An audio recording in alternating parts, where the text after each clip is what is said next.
예, 수업 시작하도록 하겠습니다. 그래서, 여러분들, 제가 여러 번 말씀을 드렸는데, 머신러닝 이야기 나오고, 이제 결국은 이게 요즘은 대부분 이제 그 ANN 또는 더 나아가서는 이제 딥러닝으로 많이 사람들이 문제를 접근을 하고 있습니다. 그래서 여러 번 말씀드렸지만, 여기 제목에서 보시는 것처럼, 어, 제가 좀 강조하고 싶은 것은 퍼셉트론에서 MLP, 이제 멀티레이어 퍼셉트론 또는 이걸 크게는 머신러닝에서 인공신경망, 머신러닝에서 딥러닝, 뭐도 좋습니다. 로지스틱 리그레션에서 멀티레이어 퍼셉트론 또는 아티피셜 뉴럴 네트워크 어떻게 해도 좋습니다. 그렇게 요 키워드가 저는 상당히 좀 여러분들이 어떤 인사이트를 얻는 것에 좀 요 관점에서 좀 문제를 많이 바라보셨으면 좋겠고, 그래서 쭉 나와서 이야기를 했습니다. 그래서 결국은 여기 이제 내용은 자세히 설명을 안 드릴게요. 여러분들 보셨던 것처럼 여기는 뭐냐 하면 제목에서 보면은 looking at parameters잖아요. 그래서 웨이트들을 이제 아주 마이크로하게 보는 거. 그 웨이트가 결국은 우리 기하학적인 관점에서는 직선을 레프레젠트 한다는 거. 그리고 직선이 레이어 바이 레이어로 어떤 역할을 하는 거가 하나의 관점이었고, 두 번째 관점은 여기서 보시는 것처럼 이런 거 했었죠. 여기에서 보시면 넌리니어 클래시파이어가 있는데 그것을 어떻게 하기 위해서는 커널을 써서 그래서 이제 앞단에 있는 인공신경망 또는 레이어들은 커널처럼 동작을 한다는 거 이런 걸 봤습니다.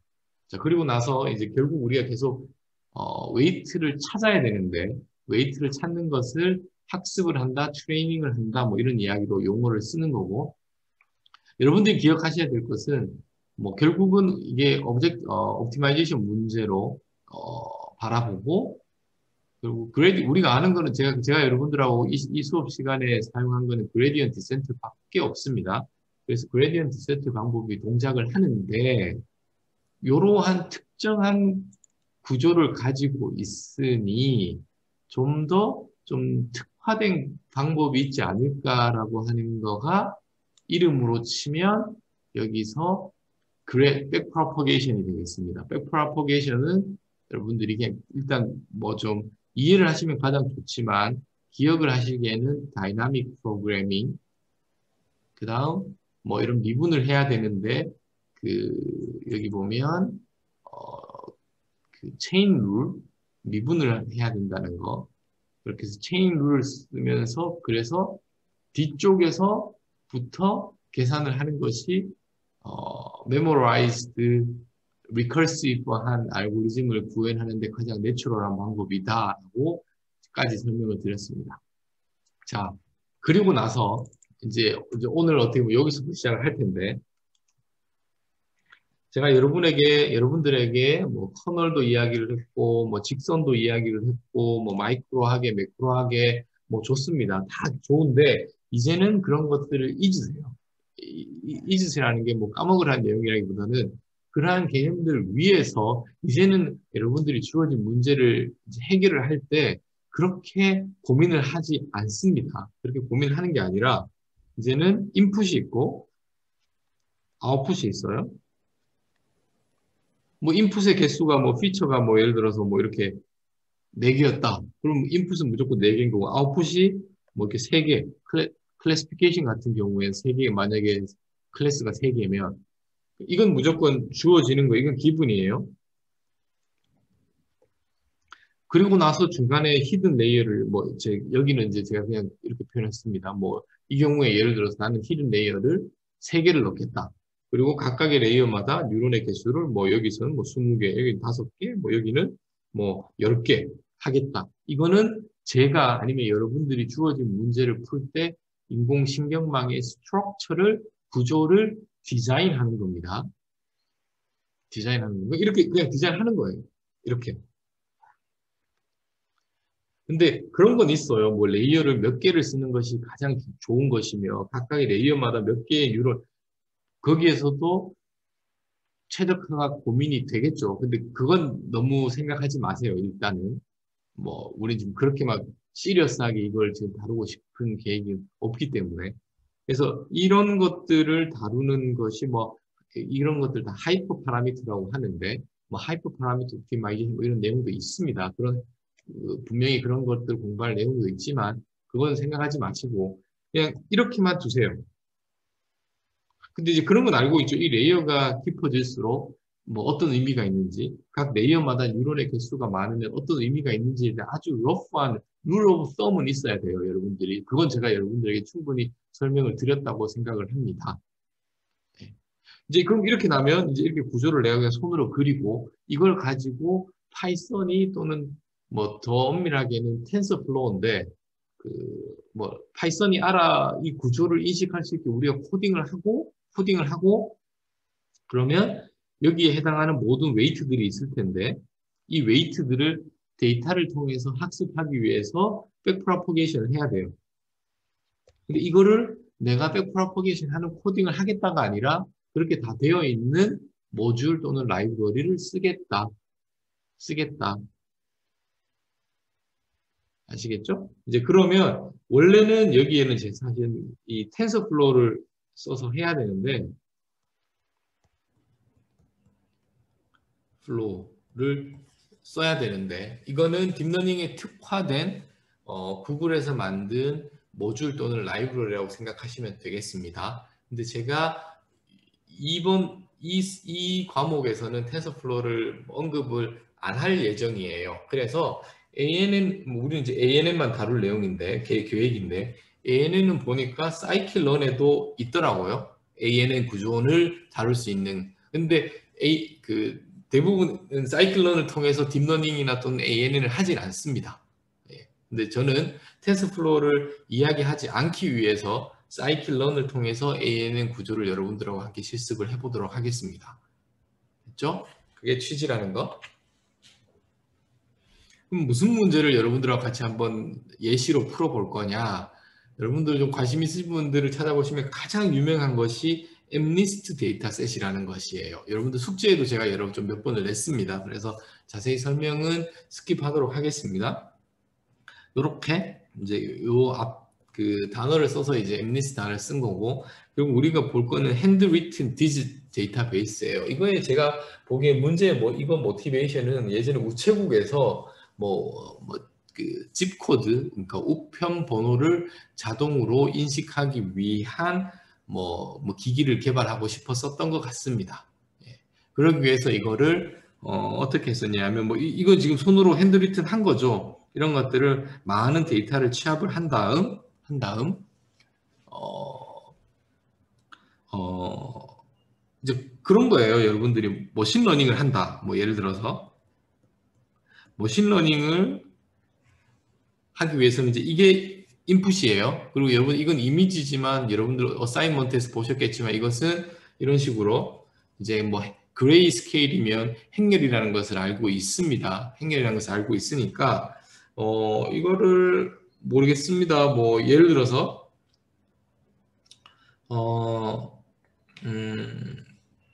지금 여기 전기전자 백그라운드인 학생들도 있기 때문에 제가 좀 설명을 드릴게요. 그냥 이거는 그러니까 지금 보면 지금 이거랑 같을 수도 있고 다르죠, 사실은. 백그라운드, 여기는 백그라운드 흰색, 여기는 백그라운드가 검은색입니다. 그러니까 우리가 그 그레이 스케일에서 엄밀하게는 요 이제 픽셀들이 있을 텐데 각 픽셀을 보통 8비트라고 하면 2의 8승이니까 0부터 255까지의 인티저를 가지고 각 픽셀이 값을 가지겠죠. 그랬을 때 약속은 0일 때 블랙이고 255일 때 흰색입니다. 흰색입니다. 그래서 보면 요 3이라는 숫자가 있는 부분을 보면 이렇게 숫자들이 좀 있죠. 이렇게 보시면 되겠습니다. 근데 우리는 어차피 약속만 하면 되니까 여기를 0이라고 생각하고 여기를 1이라고 생각해도 크게 우리가 문제를 푸는 데는 전혀 상관이 없어요. 근데 정확하게 그레이 스케일에서 의미는 검은색이 0이고 흰색이 255다라는 거. 그리고 이거는 행렬이고 이미지예요. 2D예요, 2D. 근데 우리가 지금 ANN 구조에서 2D를 인풋으로 가지는 방법을 배우지는 않았습니다. ANN은 무조건 칼럼 벡터만 인풋으로 들어갈 수 있어요. 그렇기 때문에 이것을 칼럼 벡터화 해야 하는데 벡터라이즈를 해야 되는데 할 수 있는 방법은 이거밖에 없죠. 이렇게 쭉 해서 플래트닝을 하는 거죠. 플래트닝을. 무슨 말인지 알겠죠? 그래서 보면 이제 뭐 이렇게 되는 겁니다. 쭉 이렇게 해서 일렬로 이제 쭉 펼친다고 생각하시면 되겠습니다. 그리고 28 28이니까 7열로 쭉 세우면 이렇게 해서 28 곱하기 28에 784개의 엘리먼트를 가지는 칼럼 벡터예요. 칼럼 벡터입니다. 이거를 인풋으로 ANN의 인풋으로 넣겠습니다. 이건 로 데이터예요. 로 데이터. 그냥 로 데이터입니다. 그리고 나서 우리가 지도 학습을 할 거니까 뭐 다음 요 그림으로 넘어가면 요런 이미지가 들어갔을 때 플래트닝을 하고 인풋이 784개이고 아웃풋은 멀티 클래스 클래시피케이션에서 0부터 9까지 10개이기 때문에 원하드 인코딩을 하면 아웃풋의 레이어가 10개인 거 이거는 픽스예요. 픽스예요. 지금 5가 들어갔으니까 0, 0, 0, 1, 2, 3, 4, 5, 6, 7, 8, 9 이게 아웃풋의 레이블이 됩니다. 이게 레이블이 돼요. 그리고 이제 여러분들이 히든 레이어를 디자인을 해야 하는데 그냥 저는 그냥 히든 레이어를 하나에다가 뉴런을 100개를 했습니다. 이게 옵티멀하냐 아니에요. 그냥 제 마음대로 했더니 그냥 돼서 그냥 이 구조를 가지고 온 겁니다. 뭐 여기 100개인 것이 어떤 의미가 뭐 200개로 해보셔도 좋고 50개로 해보셔도 좋습니다. 레이어가 하나가 아니라 2개일 때도 해보셔도 좋아요. 그냥 저는 여기서 그냥 아무 생각 없이 레이어 하나 놓고 100개를 했더니 결과가 어느 정도 나오길래 그냥 이 구조를 가지고 와서 여러분들에게 설명을 드리려고 합니다. 됐죠? 플래트닝 하는 거예요. 그러면 이 구조를 파이썬이 알아듣게 어떻게 하느냐. 자, 여러분들 구조는 기억하십시오. 인풋이 784개의 칼럼 벡터, 히든 레이어 하나가 있는데 유닛이 100개, 아웃풋 레이어는 10개. 그리고 이제 어떻게 학습을 할 것이냐, 결국은 그레디언트 디센트를 하죠. X가 들어가고 이미지가 들어갔어요. ANN을 통해서 뭐 레이블을 예측을 하겠죠. 우리가 정답 레이블을 알고 있죠. 슈퍼바이즈 러닝이니까. 그렇게 해서 로스를 계산을 합니다. 여기서는 뭐 우리가 배운 크로스 엔트로피 또는 멀티 클래스니까 소프트 맥스가 되겠죠. 그냥 이제 이 정도 레벨에서만 생각하시면 돼요. 더 디테일한 건 여러분들이 전혀 신경 안 써도 됩니다. 그리고 나면 이 로스를 기반으로 해서 옵티마이저가 동작을 하겠죠. 그레디언트 디센트가 됐죠? 그래서 그게 오메가들의 다음 이터레이션을 할 때 방향성에 대한 모든 가이드를 주겠죠. 그렇게 해서 업데이트를 한 다음 네트워크가 바뀌어서 이걸 계속 도는 겁니다. 언제까지? Y 해시 Y랑 잘 맞을 때까지. 이게 전체적인 방향이에요. 흐름입니다. 그렇게 해서 코딩은 어떻게 하느냐? 지금 이번 학기에는 머신러닝을 주로 하기 때문에 그냥 사이클런을 쓰겠습니다. SK런을 쓰겠습니다. 사실 이렇게는 하지 않아요. 대부분. 근데 이 사이클런에도 최소한 뉴런 네트워크 ANN에 관련해서는 이렇게 MLP 클래시파이어가 있기 때문에 이걸 쓰겠습니다. 그래서 데이터 로드하고 이 보면 여러분들 그러니까 보면 여러분들 전부 다 이해하실 수 있습니다. 전부 다 이해하실 수 있어요. 히든 레이어 100개 됐죠? 액티베이션 펑션은 넌리니어 액티베이션 펑션 로지스틱 리그레션, 솔버는 그레디언트 디센트, 스토캐스틱 그레디언트 디센트이긴 한데 뭐 이거는 그레디언트 디센트라고 보시면 되고, 러닝 레이스니까 알파, 맥시멈 이터레이션은 100번, 요런 것까지는 자세히 설명 안 드리겠습니다. 배치 사이즈라는 걸 제가 좀 설명을 드릴게요. 조금 있다가 요건 제가 설명을 드릴게요. 그리고 나서 이걸 CLF 클래시파이어라고 그 인스턴스를 가지고 오고 피팅을 했죠. X, Y, 트레인 X, Y. 그래서 쭉쭉쭉쭉쭉 이렇게 쭉쭉쭉 했어요. 됐죠? 그리고 나면 이제 최종적으로 이제 새로운 테스트 X를 넣었을 때 CLF의 predict. 여러분들 그 사이클러는 모든 커맨드가 모양이 똑같습니다. fit하고 predict하고. 됐죠? 그래서 이거를 뭐 100, 예를 들어 9%일 테니까 100을 곱하면 96%가 나오는, 뭐 예를 들어서 100개를 가지고 왔으면 한 4개 정도 틀리는 정도가 되겠습니다. 뭐 예를 들어 이제 여러분하고 같이 실습을 한번 해볼 텐데, 이러한 이미지가 인풋으로 들어왔다 하면 내부적으로는 얘를 플래팅을 한 다음 ANN에다가 넣고 학습된 AN에다가 넣고 forward propagation 하겠죠. 그러면 가장 끝단에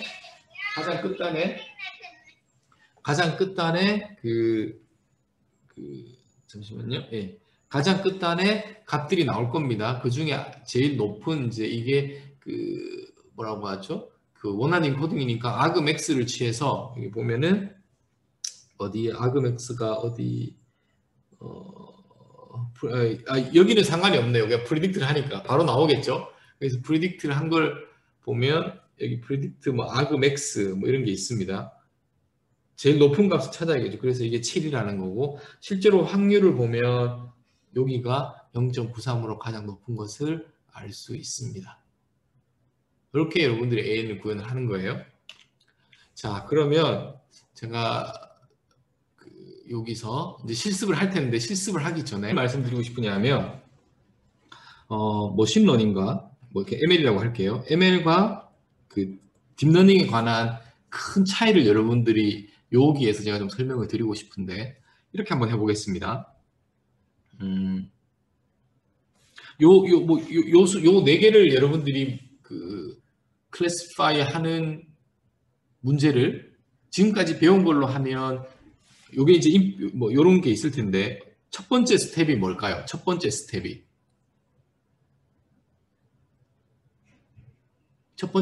그렇게 여러분들 그러면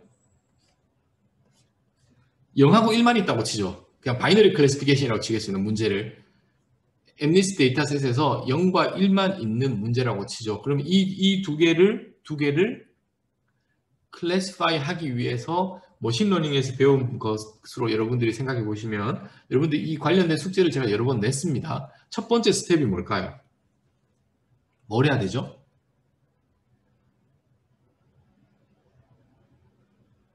예. 좋습니다. 피처를 뽑아야 돼요. 피처 익스트랙션 해야 됩니다. 그러면 그냥 단순하게 요거에는 다 여기가 1111이고 여기가 이렇게 0이라고 이렇게 치죠. 그 픽셀이. 무슨 말인지 알겠죠? 그리고 얘는 다 111이고 여기가 000이라고 치겠습니다. 자, 그러면 어떤 피처들을 생각해 볼 수 있을까요? 뭐 숙제에서 했던 것도 좋고 아니면 여러분들이 다른 아이디어를 내도 좋습니다.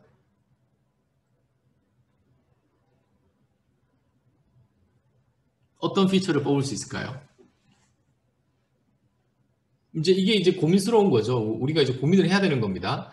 머신러닝이라는 접근 방법에서는 좋은 피처를 뽑아야지만 클래시피케이션 성능이, 뭐 또 좋은 클래시피케이션 알고리즘도 써야겠지만 좋은 피처를 잘 골라야 돼요.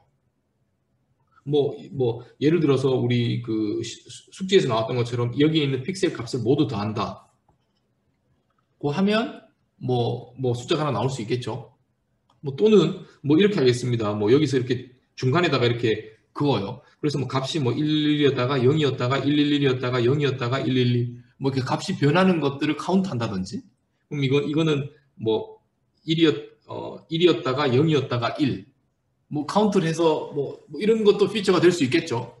그러니까 뭐든 제가 지금 정답을 말씀드리고 싶은 것이 아니라 여러분들이 주어진 문제를 잘 풀기 위해서 여러분들이 알고 있는 지식이라든지 경험이라든지 또는 번뜩이는 아이디어를 가지고 좋은 피처를 뽑는 방법이 첫 번째입니다. 두 번째, 그 다음이 뭐 예를 들면 여기서는 클래시파이어를 디자인을 해야겠죠.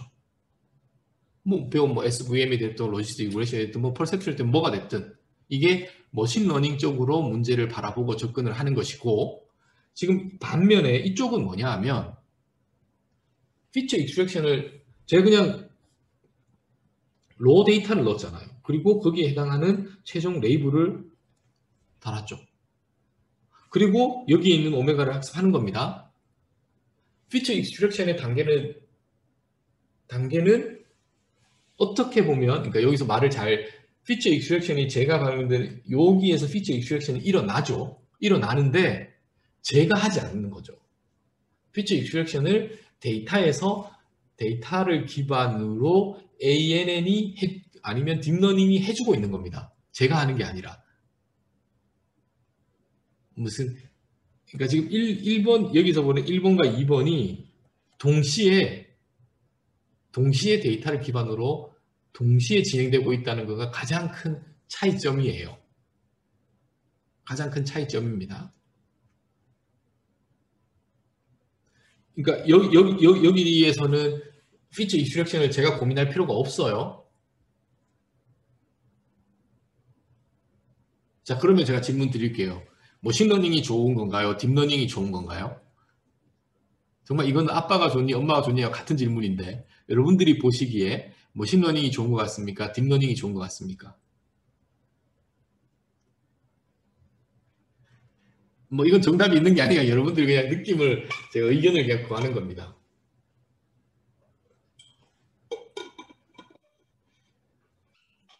뭐 예를 한번 들어볼게요. 내가 정말 전문가다. 나는 이렇게 간단한 거는, 야, 여기 보면 이렇게 간단한 거는 머신러닝으로 충분합니다. 예, 좋습니다. 제가 정말 전문가다. 그러면 제가 알고 있는 좋은 피처를 그냥 정해주는 거가 뭐 나쁘지 않죠. 사실. 뭐 나쁘지 않죠. 근데 내가 지금 다루려고 하는 문제 또는 다루려고 하는 시스템 또는 다루려고 하는 어플리케이션이 너무 복잡해서 정말 내가 어떤 피처가 좋은지에 대한 감이 전혀 없다. 그리고 나는 전문가도 아니다. 라고 하면 어떻게 보면 이 방법이 좀 더 매력적으로 느껴질 수 있죠. 됐죠? 자, 그러면 여러분들, 내가 정한 피처랑 여기서 찾은 피처 어느 게 더 좋을까요? 이거는 상황에 따라 정말 다릅니다. 왜냐하면 문제가 정말 복잡한 문제예요. 근데 만약 데이터가 그렇게 많지 않다. 그러면 여기는 보면 피처도 배워야 되고 클래시파이어도 배워야 되니까 얼마나 많은 웨이트들을 학습하기 위해서 많은 이터레이션이 필요하겠습니까? 그러려면 정말 많은 데이터가 일반적으로 필요하겠죠.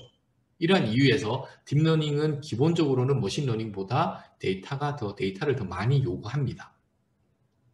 그렇겠죠. 그래서 데이터가 만약 반대로 얘기하면 데이터가 많지 않다면 딥러닝보다는 머신러닝적으로 문제를 접근하는 것이 좀 더 좋을 수 있다라고 말씀을 드리고 싶고, 왜 데이터가 많아야 딥러닝에서 데이터가 많아야 되는 거에 대해서 그냥 아주 직관적으로 말씀을 드리면 딥러닝은 피처까지 배워야 하니 더 데이터를 많이 봐야겠죠. 아시겠죠? 그래서 장단이 있는 겁니다. 또 다른 장단점은 뭐냐? 예를 들어서 머신러닝으로 문제를 풀어서 아니면 딥러닝으로 문제를 풀었어요.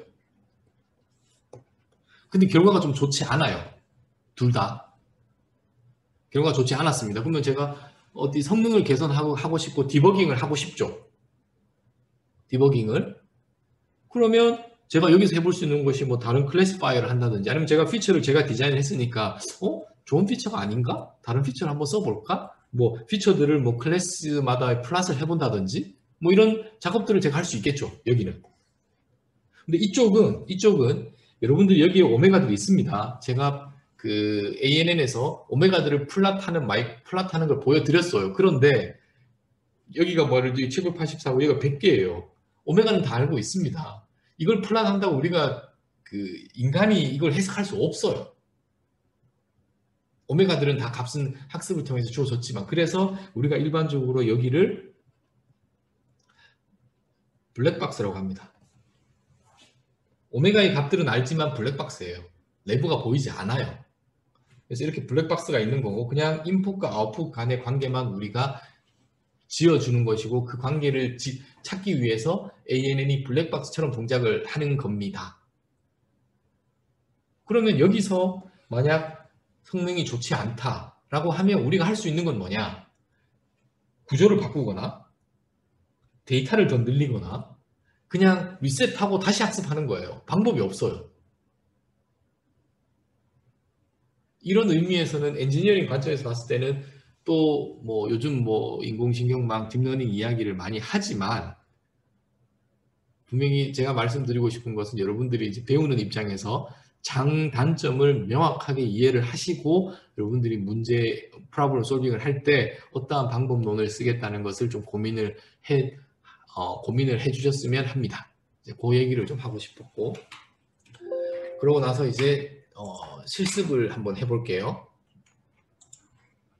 뭐 쭉 넘어가서 뭐 가지고 오고 뭐 데이터는 불러와야 되겠죠. 그래서 뭐 엠니스 데이터셋에 있는 거 그 다음 지금 보면 이거 제가 준비한 거에는 트레이닝 데이터셋은 요만큼이 있고 784조 인풋이 그 다음 이만큼 있고 10개입니다. 그리고 테스트 데이터셋은 이만큼 있고 역시나 784는 어디서 왔는지 알죠? 10이 어디서 나왔는지 알고 그래서 이미지 하나를 플롯을 해봤어요.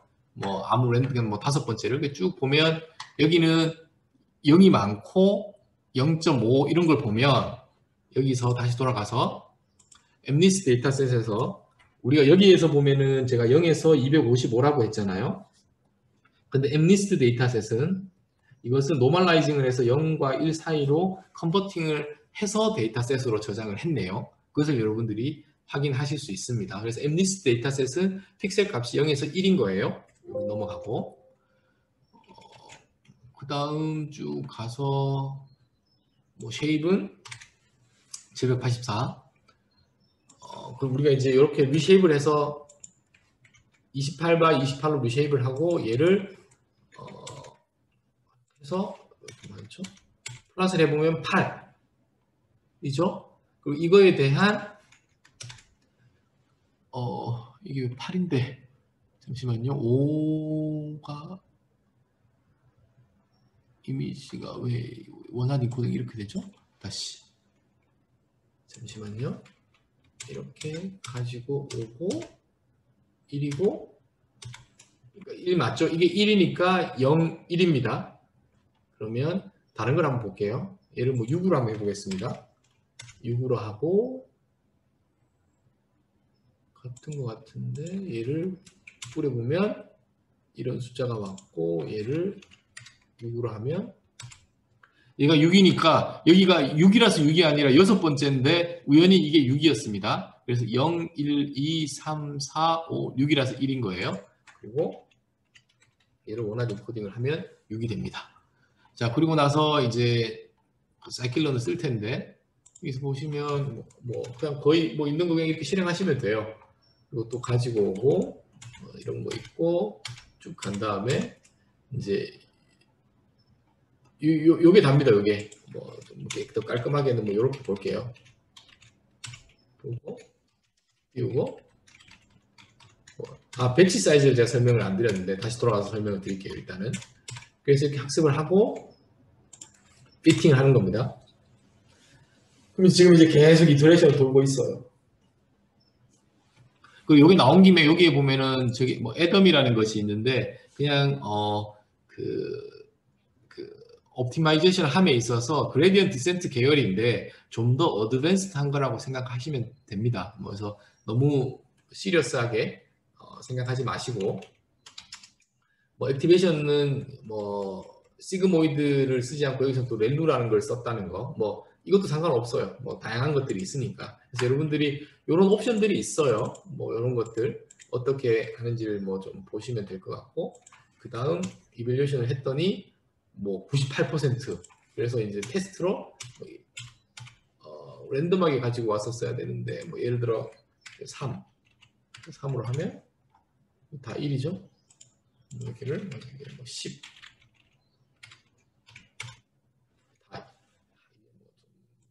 키워볼게요.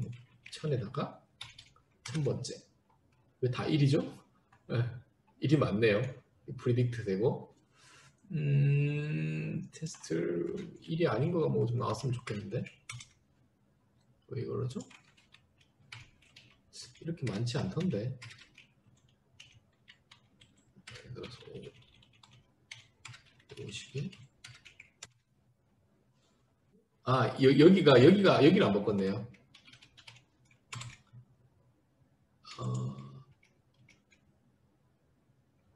프리딕트를 했고 리쉐이블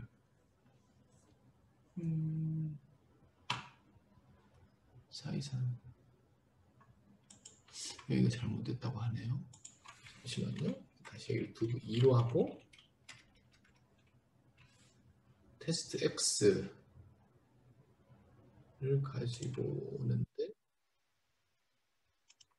이거에 그럼 이렇게 됐었거든요. 처음에 보면 1 리쉐이블을 짚고 예, 일단 이렇게 가겠습니다. 자, 그래서 보면 여기 확률이 0, 1이니까 이렇게 와 있는 거예요. 여기까지. 자, 그래서 여러분들하고 실습도 같이 했고, 여기서 제가 하나 말씀드리고 싶은 게 돌아가서 요 배치 사이즈인데 제가 하나 말씀드릴게요.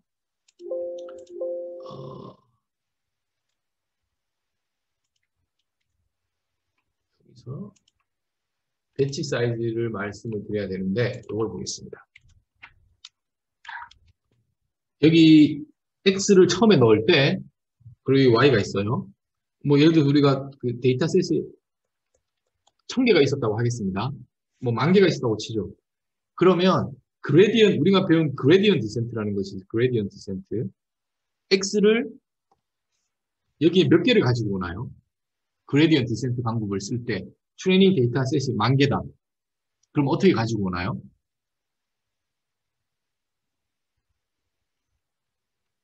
만 개를 가지고 오나요? 아니면 전부를 가지고 오나요? 조금을 가지고 오나요? 하나를 가지고 오나요? 데이터셋에서.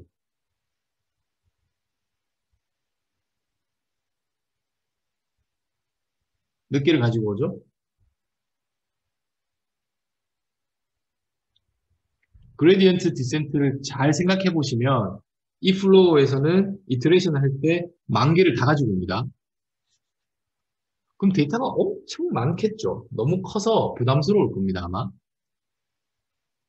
그래서 공환한 게 뭐냐 하면 스토캐스틱 그레디언트 디센트예요. 이거는 여기서 랜덤하게 한 개만 가지고 옵니다. 뭐 그럼 운이 좋으면 뭐 좋은 방향으로 이터레이션 할 거고 뭐 어떨 때는 뭐 엉뚱한 데서 데이터가 가지고 올 테니까. 근데 이거는 이제 빠르죠. 한 번 이터레이션 할 때마다 데이터가 하나만 있으니까. 근데 이거는 노이즈가 많이 너무 끼어 있겠죠. 랜덤리스가 너무 크니까.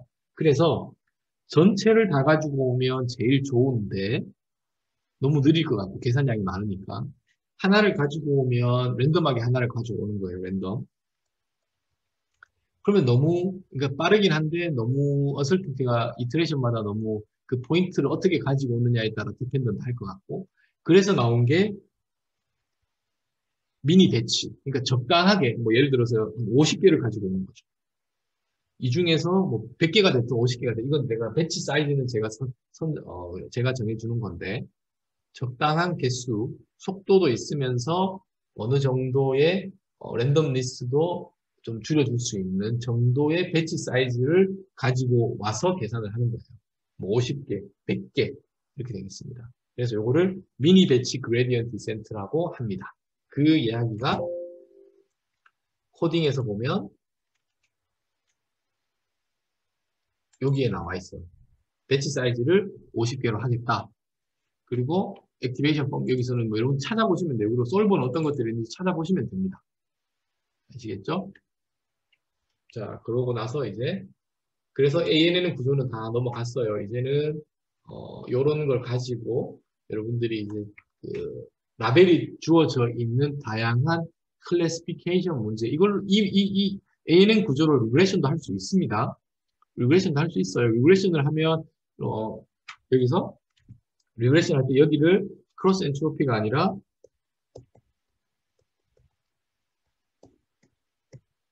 이걸 하면 되겠죠? 서메이션은 민스큐 에러를 최소로 하는 걸 하면 리그레션 문제로도 풀 수 있습니다. 구조는 동일하고 로스 펑션만 다르게 디파인을 하면 돼요.